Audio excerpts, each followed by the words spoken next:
should the Democrats welcome back Elon Musk? I mean, he was a Democrat before he went over to the Trump side. Well, again, I know you think you'd probably find it hard to believe. Let me focus on me for a second. All right, well, let's talk about you. But I'm curious. I do want to know whether or not the Democrats should welcome Elon back. Okay, I'll start with that. I'll do the second question first. So what I'm really asking you, though, is how you compete against the new style of leadership that Donald Trump has created. Because in theory, you would be a slam dunk on paper, as would several other Democratic people we know are going to run. But these are not normal times. He's changed the paradigm. The question this is an answer in progress. So what I mean by that is, look, you say Donald Trump is scrambled, and I think that's true, obviously. But we don't know whether, and what I do know about American history and presidential history specifically, the next president answers what you think are the deficits of the predecessor. The successor scratches the itch. Kennedy to Eisenhower, Nixon to Johnson. I mean, you just go through it. Carter to Ford. Trump to Obama. Trump to Obama, Obama to Bush. It's just that person scratches the itch left by the predecessor. So while Donald Trump has upended a lot of we know about politics in America, we don't know what that itch will be. I have a guess, and it's a work. That's why I say it's a work in progress. I'm not sure it's going to be looking for a cheaper version of Donald Trump. Look, in politics, it's the art of addition and building a big math for addition. That's what Donald Trump did. He brought in working class people in the Republican Party, and then he brought in working class Black and Hispanic voters. He brought in tech community. We have been experts as a Democrats over years of subtraction. We've wanted to reverse the game of subtraction that we have become really good at. And I think so I don't think it's just Elon Musk, but I would welcome as a party young entrepreneurs who are solving tomorrow's problems and know that the Democratic Party sees them, their entrepreneurship, whether it's a small business or whether it's a technology company, whether it's somebody that puts their heart and soul in a coffee shop and something new. I want you to see the Democratic Party as your home. Yes. And I think welcoming entrepreneurs at every scale is exactly right. Now, one of the big problems is big technology rigs the system so those entrepreneurs don't have really the same chance that the big guys have. I do think that's not Elon Musk, but that's a technology as well. That's an entrepreneur writ large. What other segment of the economy? If you put your heart and soul and your dream into and sweat equity into creating something that's your dream, you're in your family, the Democratic Party is on your side. And this, to me, is if you work for a living, you're going to have a government that works for you. And we haven't done that in a while. I get that. I get that, and I get the appeal of the technology community. What's interesting about Elon Musk is he comes with X. He's the richest man in the world, so he comes with an enormous ability to fund specific candidates on the ground. He said that he wants to start up a third party. Is there a move here where you could invite Elon Musk back? Look, I dealt with Elon Musk when I was mayor, when we were trying to do one of the unique things and all that stuff. I dealt with him when I was chief of staff, when he was first thinking of SpaceX, etc. He is a successful entrepreneur and not a one-trick pony.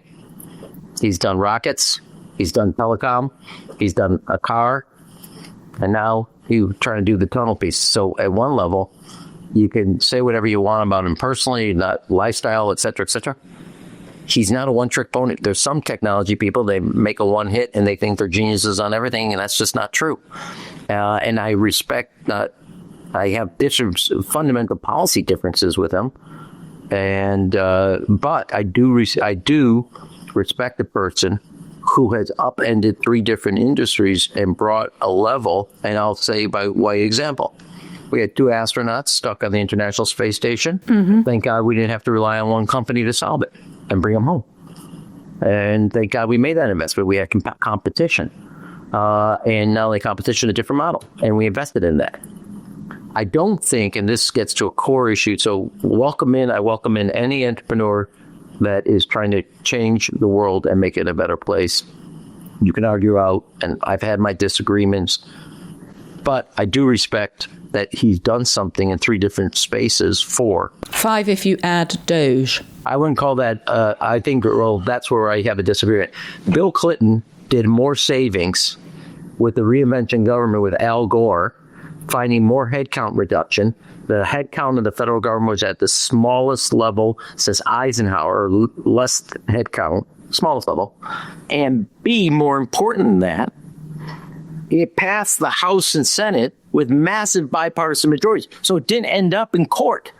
It actually won in the court of public opinion. It passed the legislative branch. That's what governing is supposed to do. It is hard, but I don't actually think Doge was anywhere close to this. I actually think it was nothing but a bull in a china shop that ended up in the federal courts.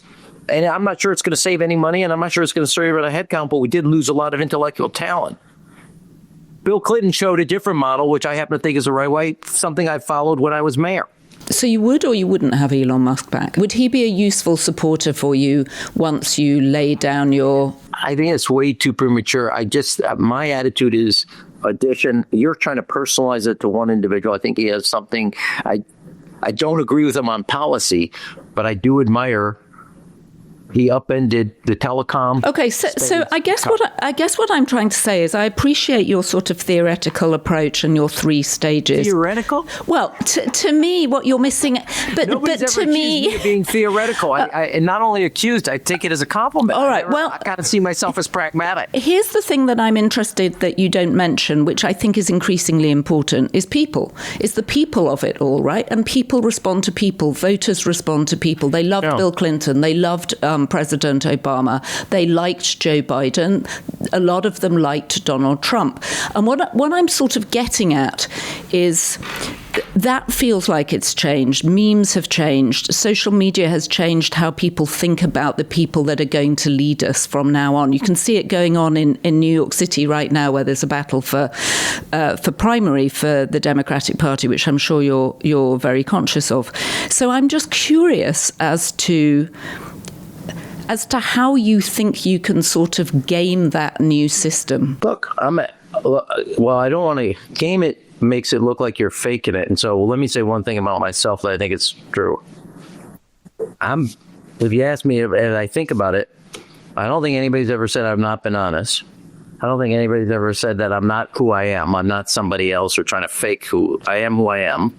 And third, I have a certain amount of the nickname I got, going back to President Clinton, was Rambo. I have taken on the gun lobby and and helped pass the assault weapon ban. I've taken on the insurance companies and helped create the children's health insurance program. I was the first mayor and any government official to sue the pharmaceutical industry over opiate. I took on the educational bureaucracy and created free community college. And I took on all the healthcare industry and helped create and pass Obamacare, and also the banks that were screwing the homeowners and small businesses. So that suddenly felt like a stump speech. That suddenly felt like it. No. Hey, well, Joanna, in all due respect, I love this interview. I love your red, white, and blue as a British coming over to America and wearing that outfit. I am who I am. I'm comfortable with that. Now that you're asking the question, you hadn't asked it before about Elon Musk. I am who I am, and I believe there's a place for candor, authenticity, and strength. And we'll see if it works, if I decide to do it. And I don't know. Why would you decide against doing it? I mean, you've basically said you are doing it. I can't believe the two of us got something lost in translation and we both speak English. Well, I've lived here for 27 years. I'm sorry to disappoint you. Look, if I think I have something to offer that others aren't, that will be a big piece. If I think I not only have that, but I have the skill set in a way that I think adds to the politics. I think I've been able, in the short period of time of being back, challenge some of the mistakes I think Democrats made on the cultural front and focus it better on what I think are middle-class values and middle-class economic interests. And if I think I could execute on that, I'll do it. Part of my other question is, you got to ask yourself, not too far from your questions, do you have what it takes? Do you have something that nobody else is doing? And can you make a contribution or win? And is there a path to do it? So there's like a lot of questions. And then you ask also, is this something, I've run before, you haven't? You ask something also personally of your family, a sacrifice.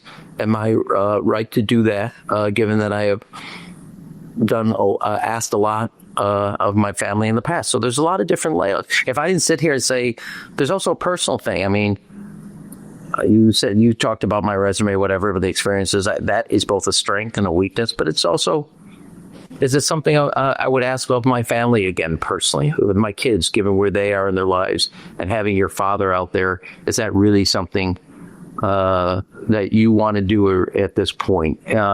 You ask yourself that, all of us have certain arrogance, that we have a skill set that we think we can do that nobody else has. And do I have a set of ideas that I don't think other people are not that we all share this? Am I articulating them in a way that I don't think the others are articulating? And do I have a strength to not just articulate them, not only think of them, but a record of actually producing? And you can see that, like, something I care deeply about, as William Bennett, Ronald Reagan's Secretary of Education, before I was mayor, called Chicago the worst public school system in America. Sean Reardon at Stanford, the leading educational demographer, called Chicago an outlier of excellence of big city educational systems. I care deeply about that and other subjects. I think that's core to the American dream. And I have shown the strength and character to take on fights to make that possible. This podcast was produced by Devon Rogerino and Anna von Ursen, and it was edited by Devon too.